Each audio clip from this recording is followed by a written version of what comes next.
Commonwealth of Massachusetts responded with professionalism and bravery over 5 long days. And tonight, because of their determined efforts, we've closed an important chapter in this tragedy. I've been briefed earlier this evening by FBI Director Mueller. After the attacks on Monday, I directed the full resources of the federal government to be made available to help state and local authorities in the investigation and to increase security as needed. Over the past week, close coordination among federal, state, and local officials, sharing information, moving swiftly to track down leads, has been critical to this effort. They all worked as they should, as a team, and we are extremely grateful for that. We owe a tremendous debt of gratitude to all our outstanding law enforcement professionals. These men and women get up every day, they put on that uniform, they risk their lives to keep us safe, and as this week showed, they don't always know what to expect. So our thoughts are with those who were wounded in pursuit of the suspects, and we pray for their full recovery. We also send our prayers to the Collier family, who grieved the loss of their son and brother Sean. He was born to be a police officer, said his chief at MIT. He was just 26 years old. And as his family has said, he died bravely in the line of duty, doing what he committed his life to doing, serving and protecting others. So we're grateful to him. Obviously, tonight there are still many unanswered questions. Among them, why did young men who grew up and studied here as part of our communities and our country resort to such violence? How did they plan and carry out these attacks, and did they receive any help? The families of those killed so senselessly deserve answers. The wounded, some of whom now have to learn how to stand and walk and live again, deserve answers.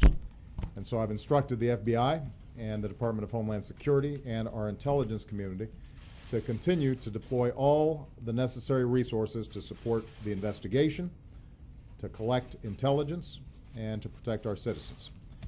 We will determine what happened.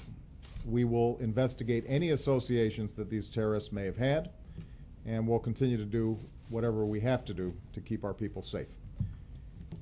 One thing we do know is that whatever hateful agenda drove these men to such heinous acts cannot prevail. Whatever they thought they could ultimately achieve, they've already failed. They failed because the people of Boston refused to be intimidated. They failed because, as Americans, we refuse to be terrorized. They failed because we will not waver from the character and the compassion and the values that define us as a country, nor will we break the bonds that hold us together as Americans. That American spirit includes staying true to the unity and diversity that makes us strong, like no other nation in the world.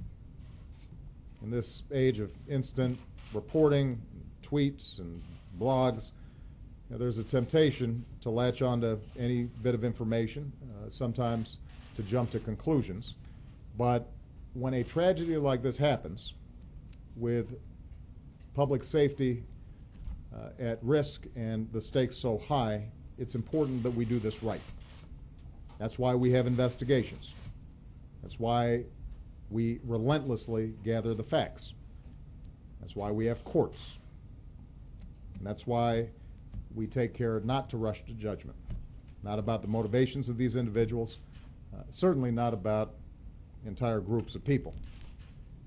After all, one of the things that makes America the greatest nation on earth, but also one of the things that makes Boston such a great city, is that we welcome people from all around the world, people of every faith, every ethnicity, from every corner of the globe. So as we continue to learn more about why and how this tragedy happened, let's make sure that we sustain that spirit. Tonight we think of all the wounded still struggling to recover. Certainly we think of Crystal Campbell. We think of Lingsu Liu. We think of little Martin Richard. Their lives reflected all the diversity and beauty of our country. And they were sharing a great American experience together.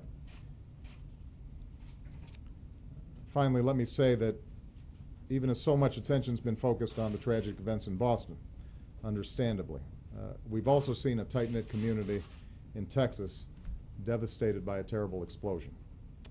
And I want them to know that they are not forgotten. Our thoughts, our prayers are with the people of West Texas, where so many good people lost their lives. Some lost their homes. Many are injured.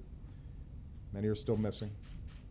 I've talked to Governor Perry and Mayor Muska, and I've pledged that the people of West will have the resources that they need to recover and rebuild. And I want everybody in Texas to know that we will follow through with those commitments. All in all, this has been a tough week, but we've seen the character of our country once more.